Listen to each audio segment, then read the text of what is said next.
Welcome, amazing agents from across the country. Today is Thursday, October 4th, 2018, and this is Mastermind call number 197. We have one person in the queue. We have two people in the queue. Try to get in there early, guys. We about on the half hour or about 20 of, we're going to probably close the queue down so we don't run way overtime like we have a couple times. So if you know you're going to participate, try to get in early so you don't get shut out.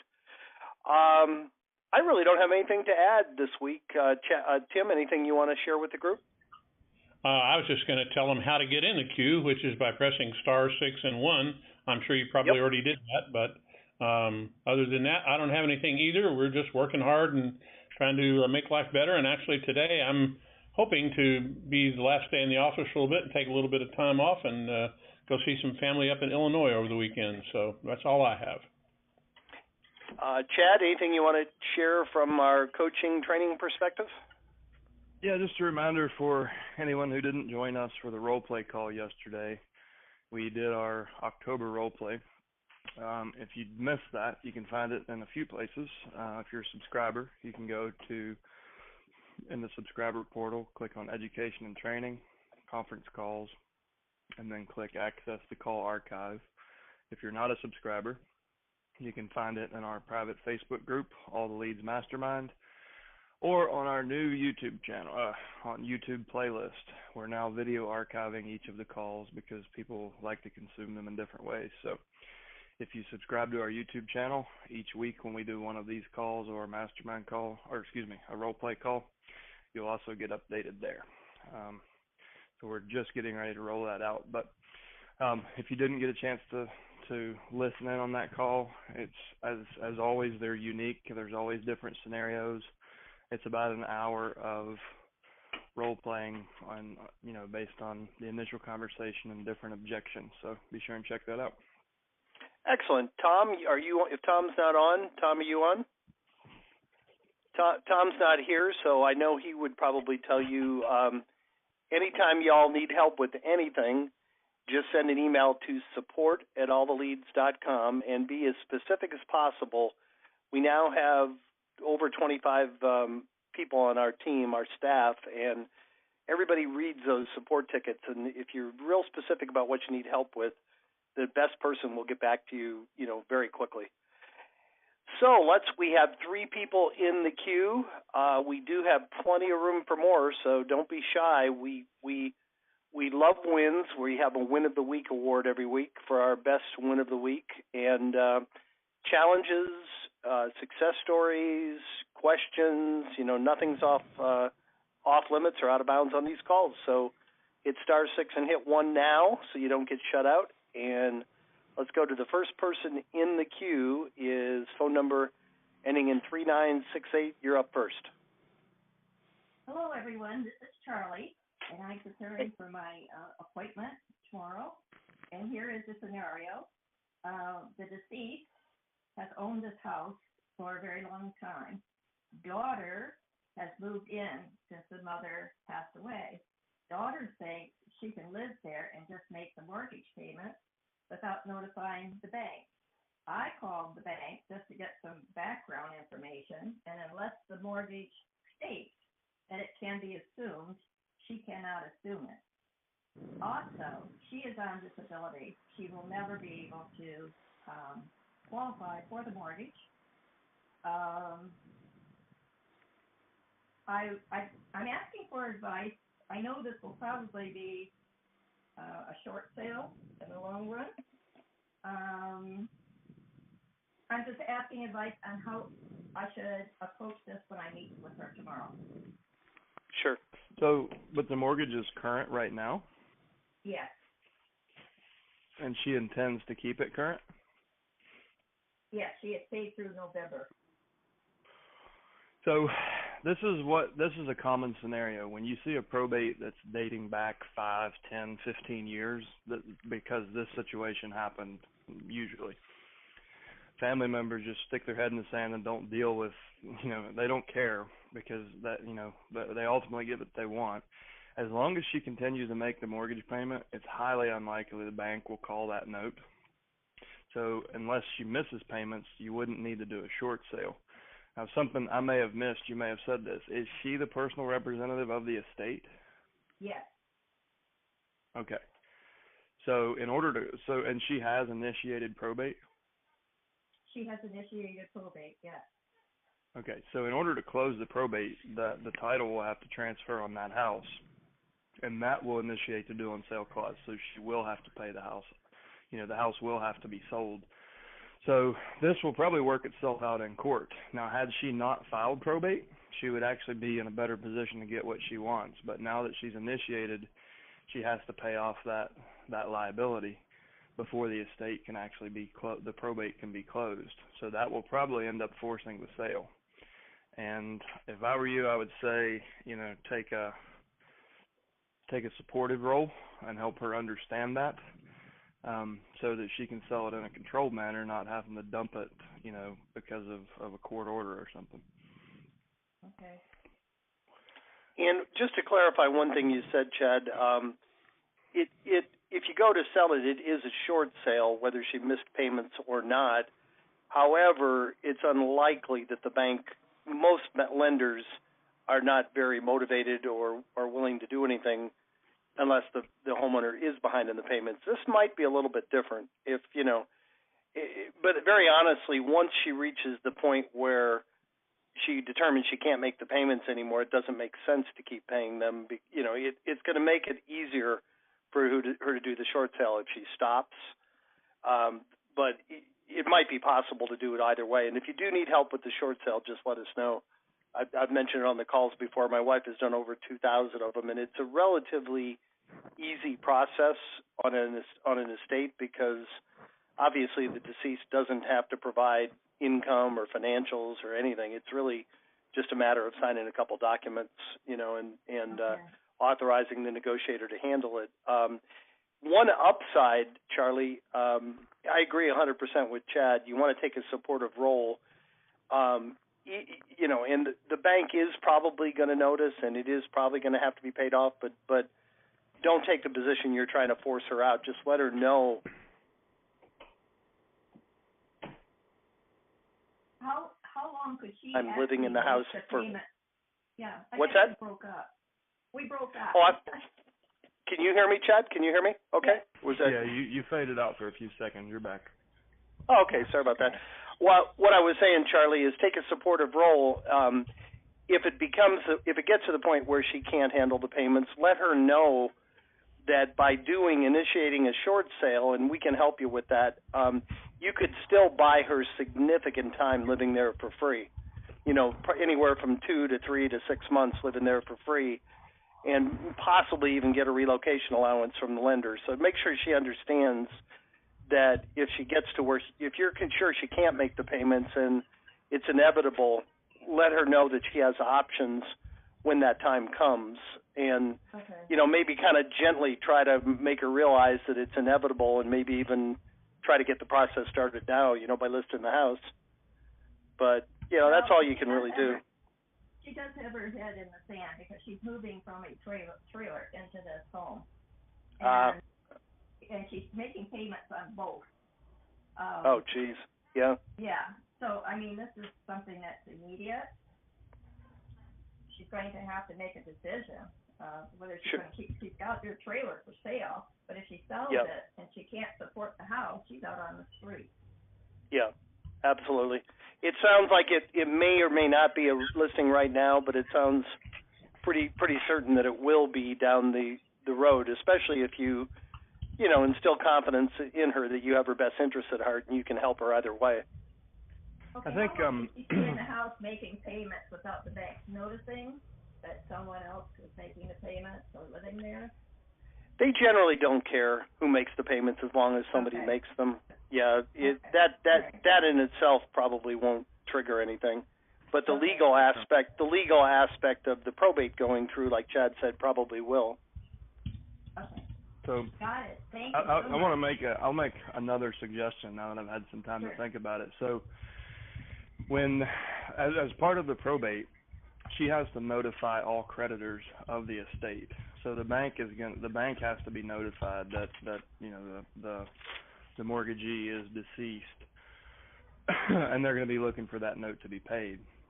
So I think if this were my client, what I would do, I would get her over to my mortgage banker and say, you know what, let's just see if you can do this. Because if the bank does call the note or you have to settle it, then we need a plan.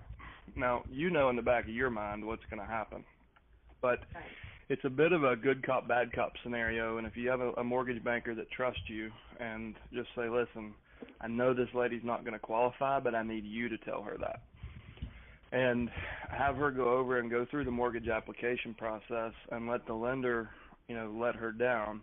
And then you have a factual conversation. Like right now she's not looking at it the way she should be. And it might open her eyes to realize there's no way in hell your finances will support this type of this amount of debt. And there's no way you're going to be able to refinance it. And then that might shock her into the reality that I better move back to my trailer and sell this house while I have a chance before it gets foreclosed on. Okay, thank you very much. All right, thanks for participating, Charlie. That's great. We have 3 more people in the queue, guys. We have plenty of room for more. Star 6 and hit 1. Good time to hop into the queue right now before we shut it off. Next up is phone number ending in 4146. You're up next. Yeah, hi, my name's Adam. Hey, Adam. Hey. Yeah, the question I had was, I don't know if this has been discussed before, but I'm new to this website, basically. So the question I had was, when I make the phone calls, I try to make it quick, and when they pick up, I just say, would you like to sell your house in whatever the city is? Is that the right way of going about it, or should I be doing something different? So you're probably getting hung up on a lot, right? Yeah. So, if they're not interested. So the reason we teach what we do, Adam, is what we found is offering a wide scope of service, like not just going for the jugular of, this is how I make money, let's talk about that. Like, that's what turns people off, because that's what everybody else has done. So what we teach is build a team around you that includes someone that can deal with any stress or pain that they can have in the estate. And you call to have a broad conversation, and you focus on people and situation, not real estate. Now, when these conversations start rolling, you're usually never more than a couple minutes from talking about real estate. But it's just having the right mindset and really coming from a place of service. So no matter what their stress is, whether they need to sell a home quick or sell it for the most amount of money or just get it cleaned out or turn it to a rental property or find somewhere for grandma to live, you've got a solution on deck for that. So that in itself greatly differentiates you from anyone else who they've spoken to, but it also gives you a much easier entry into the conversation. So it really starts with us understanding your challenges and your goals, Mr. Seller. And once we know that, we can give you some options to choose from. What's been the toughest thing so far? And statistically, 80% of the family's wealth is going to be held in the real property. So that's going to be the first thing, the biggest stressor and the first thing you talk about. But by not going direct to that, by focusing on the person, not the property, you get a much different reception, and you'll find yourself having a lot of smooth conversations. And Adam, it sounds like you have not listened to the fast track training, have you? No, I just actually started listening. I was on the roll call yesterday for a bit. So I recently quit my 9 to 5, so I have more time to get educated. Good. And go full time. Well, yeah, I was just going to suggest to you, I very much you don't have any call reluctance. That's great. I very much admire your willingness to jump on the phone and start making the calls. I would highly recommend you take about 45 minutes and go through that fast track training. It really sets the stage for doing this in the most efficient manner. And have you done your orientation call yet with Tom or not? No. Okay, so that 3 things I would suggest. Number 1, go through the fast track. It'll take you 45 minutes. Number 2, schedule your orientation call with Tom. Just send an email to tom@alltheleads.com. That'll take you a half hour. And then you could also listen to the role play calls on our, when you have time. But if you would just do a little bit of foundation work, I think you'll be a lot more confident. You'll get a lot less hang-ups when you do pick up the phone. But the good news is you don't have any call reluctance. If you just prepare a little bit before you make the calls, you'll do fine. Yeah, cool. Actually, and also, should I be using like a dialer? Because some people told me that you're supposed to use like a dialer when you make all these phone calls, like Mojo dialer or something. Is that something you guys recommend or no? Most people don't need it. I mean, if you're prospecting 20 hours a week and hitting 1,000 numbers, you might benefit from a dialer. But how many leads do you have each month? A couple hundred. Yeah, I mean, if you break it into blocks of 50, I mean, you can dial 50. Unless you're doing massive volume, I don't think a dialer is that important. If you feel like if you're doing that much prospecting, it's worth beating the learning curve of learning to use a dialer, but don't feel like you need it just to make 200 phone calls. Got it. Cool. Thank you. All right, sir. Thank you. We have 2 more in the queue, guys. Jump in there now. We got plenty of room. We want participation. Hit *6 and hit 1. In the meantime, next up is phone number ending in 9234. You're up next. Hi, Chad. This is Chad. Oh, Chad. I have a quick question. I was looking at the ISA, looking at possibly doing the ISA team, and when they make their calls and make appointments, are they making appointments for you to call that person or to actually meet with them? Yeah, so we learned trying to set the appointment like face to face is difficult with an ISA. Okay. Sorry, I'm trying to let Tim know we can hear him typing. So what we do is we set an appointment for a follow-up phone conversation, and that had proved to be way more easy, and they converted at just as high a rate. So what we do is we call, we find out is there property and is there a motivation to sell. Then we set an appointment, and then you pick up and go from there. Rather than trying to teach an ISA all the things that we talk about here, we just use the ISA to find the motivation, and then we put it on deck for you. Okay, so then that's basically whittling down some of the calls I would make. I still need to be able to do my presentation, so to speak. Yes. Yeah. So I mean, the idea is to use the prospectors or the ISAs to prospect, so you know that here are the 5 that right now are motivated and ready to sell. And then that way, instead of you making 200 phone calls, you can focus on 5 phone calls and, pour all your energy into those.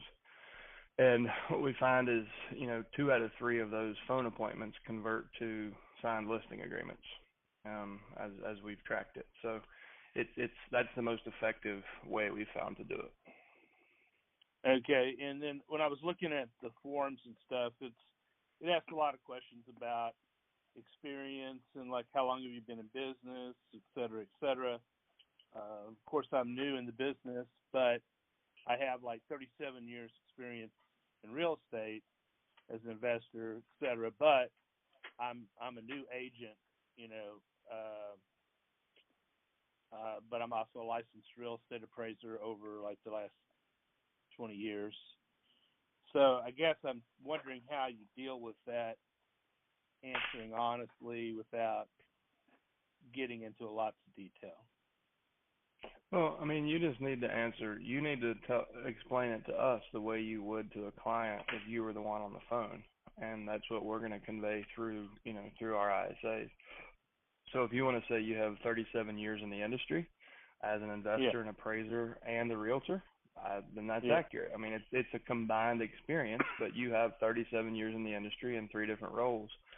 So, I mean, just think about what you would say if you were on the phone and push that through to us, and we'll say that on your behalf. That's the idea. Right.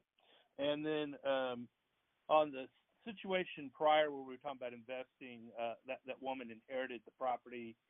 Is that normal, or that they have to refinance or do something if the house isn't paid off by some sort of insurance or something, or does it vary in certain states, or does it possibly matter maybe based on relationship?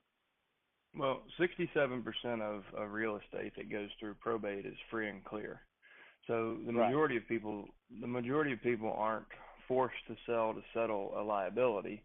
But if there is a liability, like a reverse mortgage or a HELOC, then they have to notify the creditor, and somebody has to, like the estate has to step up and pay that or sell the asset so it can be paid. So that's how a lot of families end up, in a position where they must sell because mom and dad, didn't have enough retirement money, so they pulled a HELOC or they did a reverse mortgage. And now everybody in the family has a house of their own, and they don't have the cash to pay off this note, so they have to sell the house in order to move forward. Now, there are other options. You can, it can be deeded over, and that one person can refinance it. But so I think, in my experience, usually if the real property has debt on it, the family wants to move it. Right. And then as far as what we should take when we have a meeting, that we covered that in the fast track training, didn't we? We covered in Mastery. We cover that. Yeah, I'll go back to that. Yeah. Okay. So the package that I take for anybody that hasn't done Mastery, it's for me. It's just on the left-hand side of the folder. It's a pre-filled listing agreement and/or purchase agreement. And then on the right-hand side, it's just a marketing outline, a seller net sheet, and I use a market absorption analysis in place of a CMA. And that's how simple my listing package is. I've tried everything, and the simpler the better in my experience. All right. Sounds great. Thanks. Chad, thanks for participating. You were a participant on the role play call yesterday also. Well, Yeah, you're very welcome. This is unusual. The last couple of weeks, we've been trying to keep the call time down. Oh, good. We just had another person jump in the queue. We only have one in the queue, guys, so it might be a short call if somebody else doesn't step up. I don't think we really have a win of the week yet. Charli has an appointment. Maybe she'll be the winner next week. But if anybody has a success story of any kind they want to share with the group, we would love to hear it. Any other challenges, just hit *6 and jump in the queue. Otherwise, there you go. Thank you. We have two people now. So next up is phone number ending in 9651. You're up next. Hi. Hello there. Yes, ma'am. Hi there. Question I had was, in California, a lot more trusts are available trust sales than probate. Is there a similar way of getting the list for any that we can tap into other than the probate? There's not, and that's anonymity is one of the big reasons people use trusts. So the best way to break into that business is through your attorney referral network. So the same family law attorneys that are handling probate, handling estate planning, they are typically going to be the people who help set up those trusts, and oftentimes they're the trustee. So when something happens, when there's a transition and the family needs help, they're the first point of contact that they'll come to. So if that attorney understands that you have a team of people specifically for helping families through loss and transition, then they can say, oh, well, I'm glad you came to see me. Listen, this person can take care of everything. They've got a team in place to handle the clean out, the fix up. She'll take care of everything. Just give her a call. So you can get that endorsement just like you can from the probate attorney. So what we teach is, everything is like with probate, it's a two-prong approach. You've got the marketing prong, which is the, direct mail and phone calls and follow-up that we talk about. But then you have your referral network. So your family law attorneys, nursing home employees, senior moving companies, estate sale companies, people who have contact with families that are planning for the inevitable, that have a trust, that we wouldn't normally be able to market to directly through probate. So you can start with just meeting the probate attorneys. We give you that data. You can pull the list directly from, you can export it in a printable list and start to drop by offices and introduce yourself to those folks and make sure as many probate attorneys and family law attorneys in town as possible understand your business model and how it can complement their business and puts their clients' needs first. And then you'll start to see those trust referrals.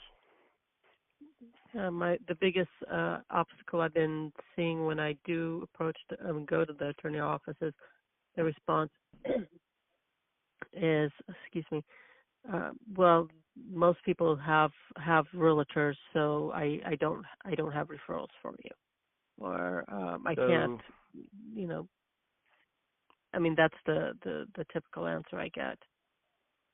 Okay, so it sounds like you're leading with a real estate dominant pitch, right? So you're saying I'm a realtor? Well, I do introduce myself as the realtor, but I usually let's also take say, that away. Okay. That's the change I'd like you to try. You think of have you seen the graphic of our hub concept, like kind of like where you're the hub and the wheel, and then there's different spokes?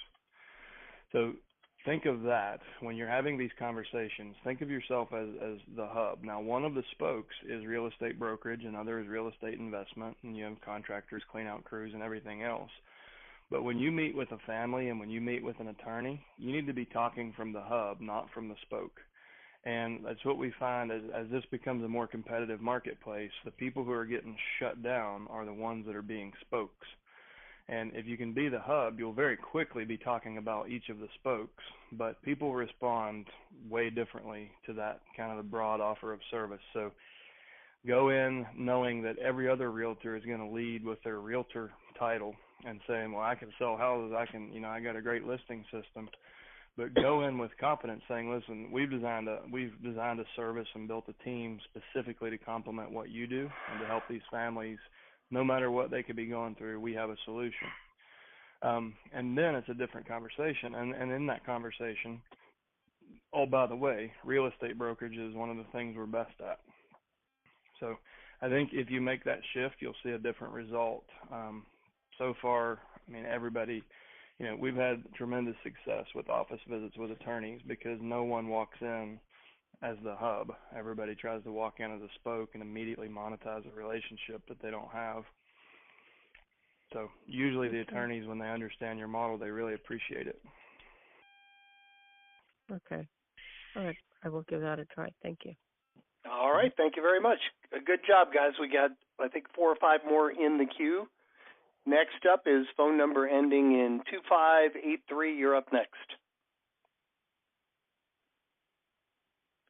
Jeffrey, phone number ending in 2583. You there? Hello, hello. Let me manually unmute you. Jeffrey, can you hear us? Phone number ending in 2583. All right. I'm going to go to the next person. Jeff, if you'd like to get back in, just hit *6 and hit 1 again. Next up is phone number ending in 2516. You're up next. Hi, this is Eric. Hey, Eric. Hey. My question is, I'm newly licensed. I'm not affiliated with a real estate brokerage firm. I'm still meeting and shopping around. What benefit might there be to signing up with ATL in advance of choosing that broker? Or would you recommend choosing the broker first and then getting signed up with you all? Well, if you have 14 listings on deck, you're gonna have the bargaining power with the broker, right? So, it's if you don't have a broker, it's going to be hard to market legally. So if your license if you're not hanging your license, is that holding you back from being able to market? So if you sign up for all the leads and you're not in a position to market, then you're going to be kind of behind the 8 ball, to be frank. So how long do you think it will take you to find the broker you're comfortable with? Probably another month or so. having those meetings. I didn't know if there were, some planning work associated with ATL, gaining a priority. So here's the compromise I would recommend. I would go ahead and get your position. Go ahead and sign up for the leads, but let's give you a start date a month out. So that way you're not paying for leads that you can't use over the next 4 weeks while you're interviewing brokers, but you can have access to our training and learn the system. So when your first leads come in November, you'll know exactly what you need to do. You can have your letters already set up, and all you have to do is pull the trigger on the campaign. That would be my suggestion. That's exactly what I'd like to do. So give Jim a call after this, or Jim, you can call him, and we'll just set you up today with a future start date that you can go ahead and get your letters ready and do all your training. Excellent. Eric, I'll call you at the 2516 number right after this call. Okay. All right. Welcome, sir. Anything else? That should do it. All right. Thanks a lot.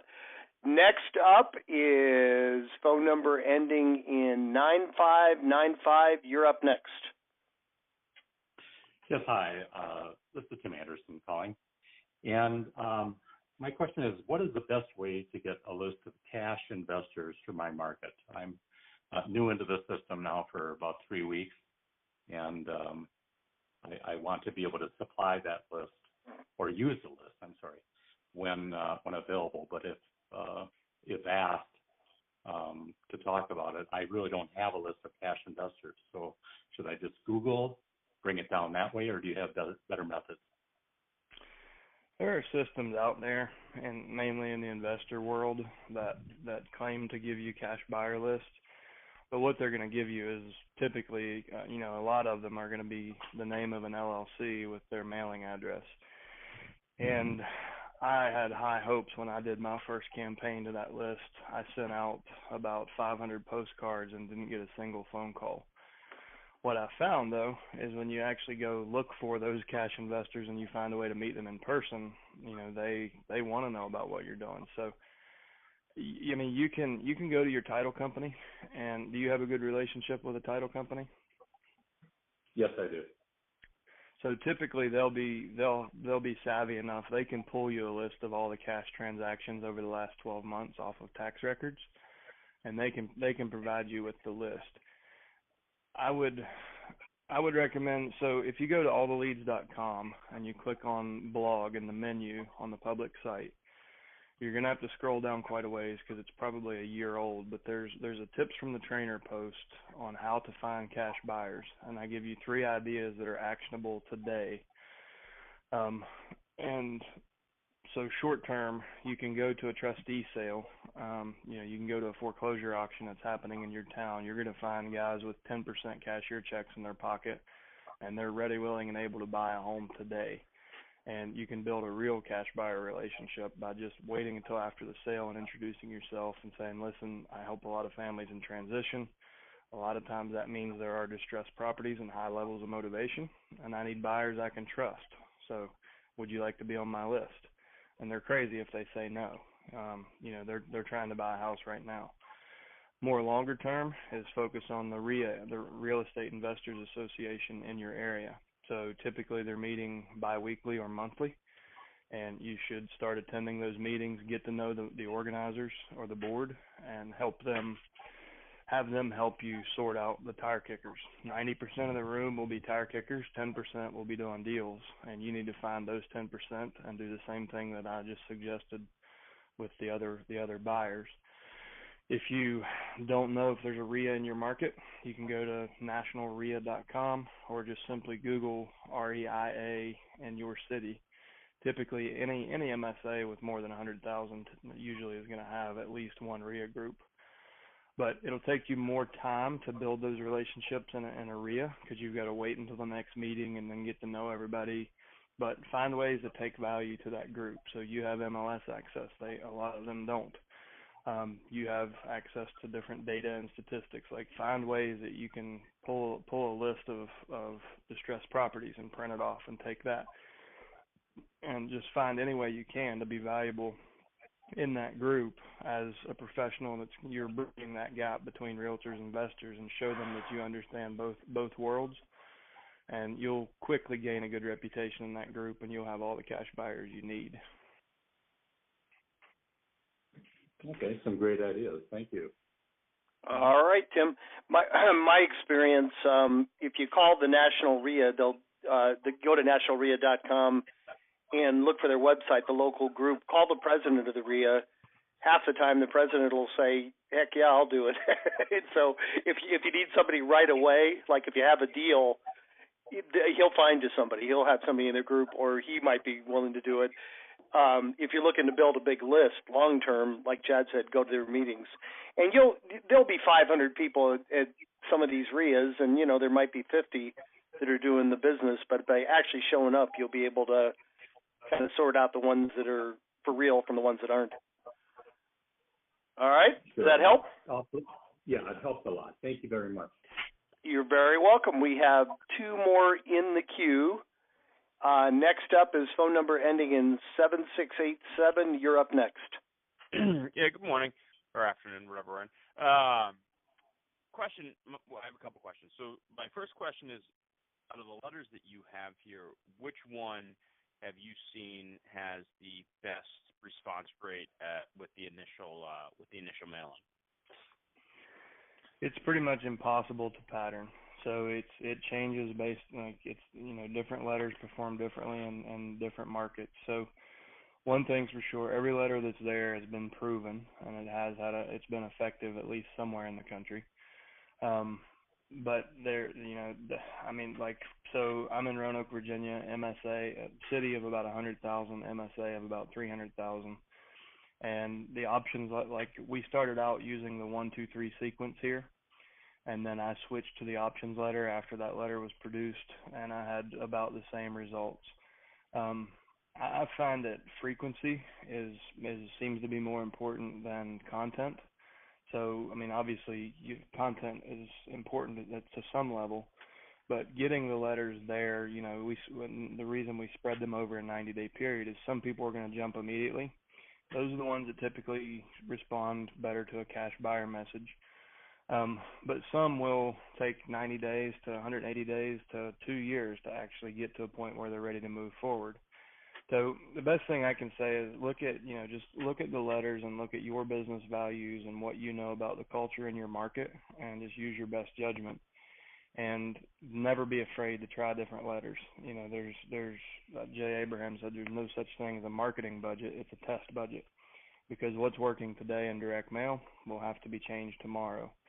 So don't be afraid to try different letters and run tests, because we don't know what works in your market until we figure out what works in your market, right? Right. What's your frequency? So typically, at a minimum, we recommend 3 letters with 30 days spacing in between, so you cover a quarter of marketing. The more you do, the better. So, but no, what's your personal frequency? So, because we didn't have, the system wasn't built the way it is now when I was actively doing this full time. So I did just 3 of the option letters. I sent the same letter. It's called Probate Options. I sent that letter 3 times, spaced 30 days apart, and followed each with a phone call. And I tracked about a 6% conversion rate consistently. I could have done better if I had more touches in my campaign, and if I had done a better job at phone prospecting on the follow-up. But 6% was still a pretty solid return. It was over 2,000% ROI. Right. Now, is there any way that you found a good source in order to get these folks' email address? So we found a lot of sources. The reason we haven't done it is because email marketing correctly without destroying your domain reputation is pretty challenging. And a lot of the email sources that are out there, 60% is probably the best accuracy that I know of, with the exception of one. And it requires a 2-year contract at $400 a month, and it's a 1-to-1 search tool. So you have to go in and put in Jane Doe, and then it'll match and give you that one result.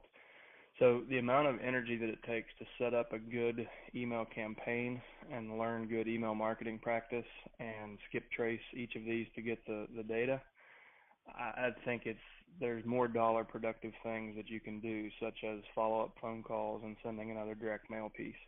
Because even if you're one of the world's best copywriters, you're going to have 20 to 30% open rates. And with phone calls, we have about a 95% contact rate, and with direct mail, it's hard to track and prove. But because of the nature of the letters we send, we have almost 100% open rates. I'm looking at the options of retargeting. That's why I'd want the email. So, on what platform? On Facebook. So you don't need the email on Facebook. You can match on first name, last name, address. And when I do that with a custom audience, I have about an 86% match rate on a probate list. And I've done it in several different markets. So it sounds like you know how to create a custom audience. So when you do that, you just match on first name, the PR, first name, last name, city, or first name, last name, address, and you'll get a higher match rate on Facebook than you will from an email list. So first name, last name, and then their like mailing address, their house address. The PR mailing address, not the deceased last known address. PR mailing address. And since you've already been doing this, so you might have already been beat me to the punch, what are you retargeting them with? So I haven't actually done the creative and ran the ads. All I've done is I've gotten it this far. So I've created the audiences just to prove that it can be done. Ideally, I would love to say, I spent $10,000 and found out this is what works, and I can do that for you. And I think we're headed in that direction. But right now, we're running as fast as we can. I would suggest, it's going to be a highly targeted audience, and you know what their challenges are. So it's probably the first time they've ever done this. They're early in the process. They're probably overwhelmed. They are getting phone calls from people who are aggravating the hell out of them with pretty one-sided real estate offers. So the same thing that we teach, if you can do a video, and in my experience as an internet marketer, the more casual your videos, the higher your conversion will be. So pull out your phone and make a selfie video at one of your listings and just tell the story, and do some fly-in text. Like video ads to me are the only way to spend money on social media. Banner ads, it's shotgun marketing, but so I would find a way to wrap your offer into a 30-second video and have it have some text fly in. Are you the personal representative of an estate? Are you stressed out? Do you wish you had help? And have it flying in. The text is flying in case they're not listening to the video, but they can actually see it. And if you're not comfortable being on camera yourself, then you could just do that with a plain blue background and just fly those words in, and then have it click out to a website with a video of you. But I would recommend video ads, and you've got between 2 to 4 seconds to completely interrupt everything that's going on in their life. And the quicker you can get them off of Facebook, the quicker you can actually communicate with them. So make a video that stands out, that's very interruptive, that gets them to click off, and then have a slower, more controlled message about what you do and why they're seeing that. I think that's the secret recipe. It has been for, in the real estate industry, the motorcycle industry. I've helped a lot of people with different social media funnels, and the recipe is pretty simple. Like you can, find a video that will grab their attention, get them off of Facebook, and then slow it down and tell them exactly why they're there. And typically, like with most of my ad campaigns, I'm getting north of a 24-25% conversion rate, which is pretty solid. And that's the recipe I use. Okay. Thank you. Thank you. Appreciate it. Last up this week, unless we do have room for another one or two. If anybody wants to jump in, hit *6 and hit 1. Otherwise, last up, we have two more. So not last up, but next up is phone number ending in 1329. You're up next. Hi, thanks. This is Vince. First thing, if that Eric guy needs a broker, he needs to talk to me. But my question is, I'm going out and starting the process of targeting, basically door knocking attorneys. And I was wondering, when you were door knocking attorneys, if there was a best time of the day to do it, if you thought that bringing little gifts or cheese plates or veggie trays, or I don't know what was your success rate, or what was the best way for you to target attorneys, I should say? So it's hard to tell. I mean, attorneys are very busy people, right? So typically Tuesday, Wednesday, Thursday, mid-afternoon is going to be your best chance. I mean, most people have, most attorneys have court dates and appointments set up in the mornings. So if you can try to catch them right after lunch, midweek right after lunch is about the best you can do to predict when they're, the most likely time to find them. But there's no guarantee. I mean, they lead busy lives and have an unpredictable schedule, so it could be different this month from next month. But I would say just focus if you had to put it into a block, do Tuesday, Wednesday, Thursday from 2 to 4 is your highest likelihood. As far as what to take with you, I mean, you don't really need to take gifts. You're bringing a hell of a lot of value that they've not heard from other people. So first, realize that, like, you're bringing legitimate value to their business, and when you believe that, so will they.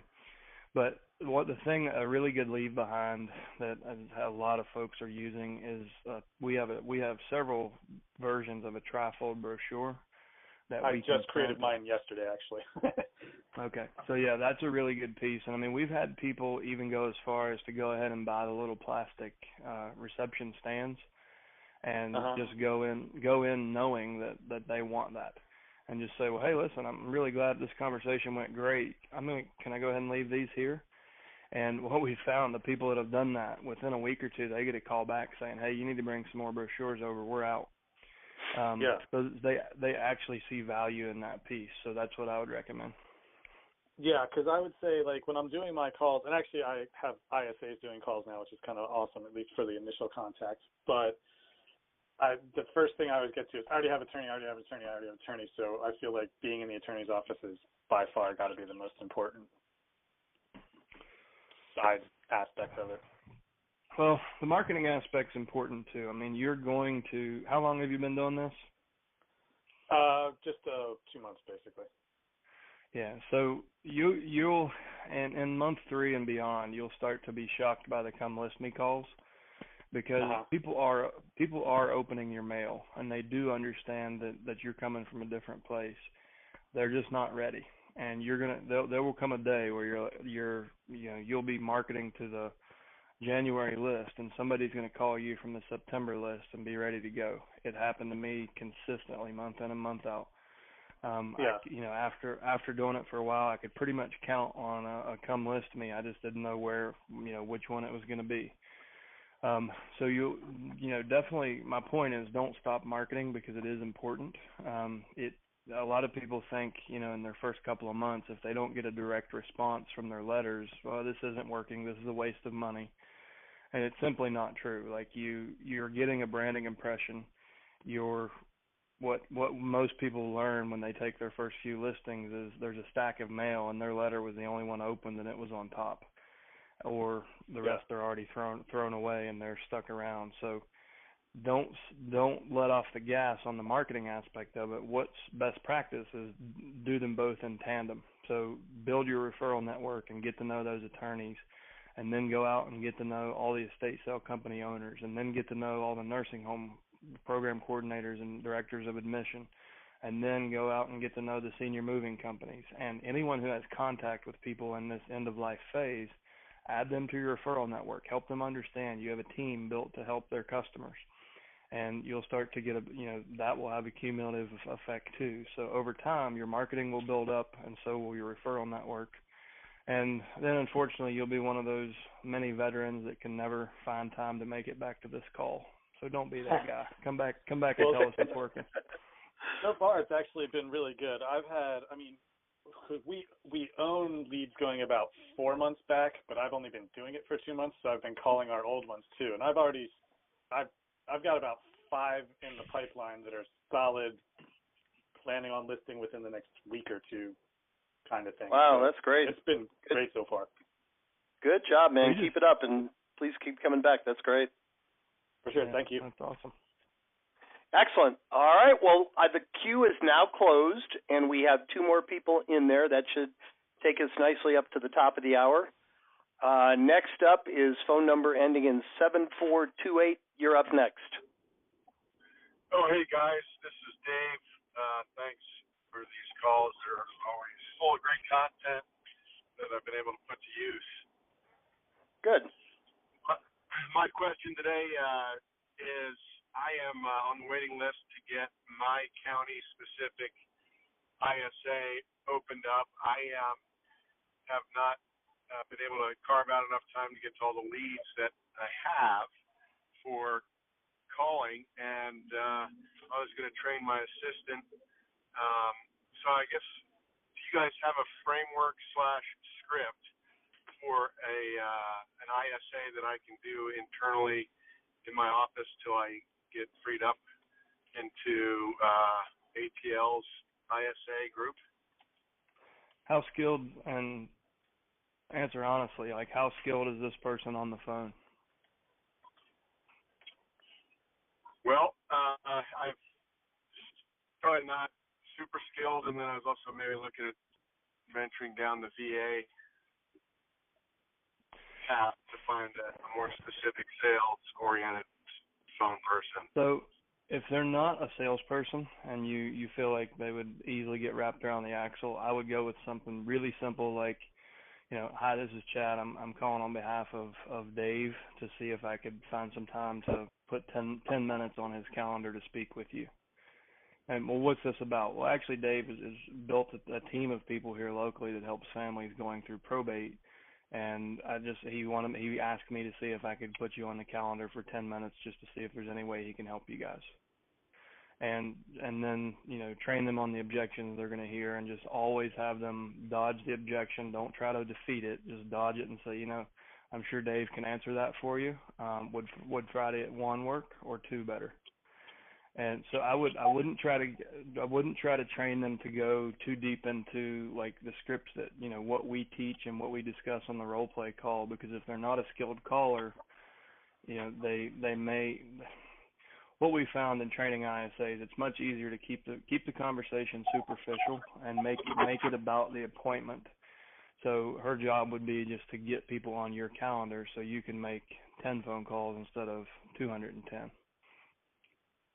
Sure. Great. And you can leverage a tool like Calendly, where people can schedule themselves in, or she can schedule them in. Like, it gives her more flexibility. Like, if she does get shut down and can't close the appointment, she can say, okay, well, listen, let me send you a link to Dave's calendar. What's the best email? And then you capture their email and you give them a chance to schedule the appointment themselves. Okay, that's Calendly. Yep, Calendly. All right, great. All right, David, and I just checked. You are still on the wait list, and your county is still not available. But the day it becomes available, we will reach out and let you know. And in the meantime, maybe you'll have a good trade person by then. So thanks for participating. We appreciate it. All right, sir. Thank you. Last up this week, last in the queue is phone number ending in 0446. You're up last. Hey there, this is Kevin. Can you hear me? Yes, sir. Go ahead.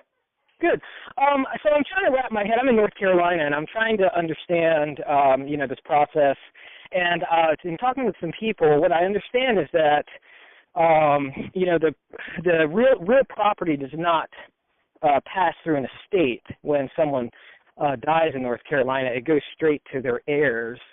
So the personal representative, maybe, or the executor may not be the person who can legitimately sign a listing agreement. Do you guys know anything about that? Is that? Am I getting this wrong, or I was wondering if you had any information about that? So it depends on how title is held to the real property. Property can avoid the probate process if it's titled correctly. Typically, that's going to be tenants in common, with and you basically you file a spousal property petition, and that basically carves it out of the probate. Most people don't have a sound estate plan, so it's not the case for most people.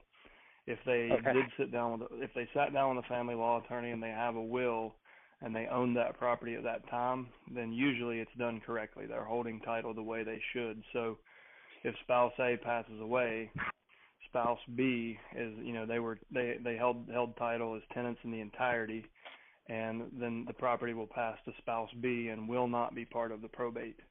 Now, if they held it and, if